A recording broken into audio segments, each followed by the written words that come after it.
Altzateko Jaun plazatik hasitako gara. Bertan 3 etxe mota ezberdinekin topo egiten dugu. Lehenengo zaharrak, 1 eta 3 zenbakiak.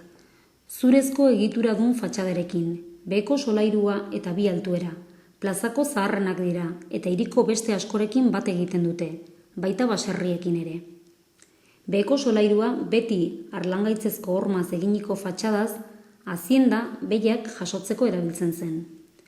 Lehendabiziko solairua zurezko egituradun fatxadaz argamasari eutsi ahal izateko, kare ibai hondar eta zaborraz eginiko nahasketa, etxe bizitza gisa erabiltzen zen.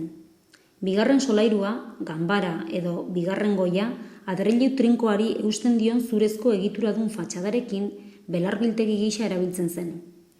Erabilpen hauekin berogailu naturala lortzen zen. Behiek beheko solairuan beroa sortzen zuten.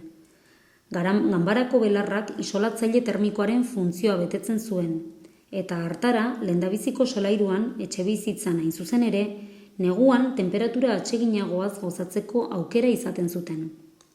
2. Xuribaita etxea. Beheko solairu harrizko arkuekin indianoen etxe tipikoa da.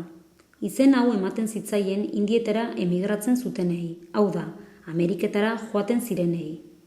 Lurralde haietatik aberasturik herrira itzultzen zirenean, harrokeriaz jokatu eta etxe handi eta bikainak eraikitzen zituzten mundu guztiak orain aberatsak zirela jakin zezan.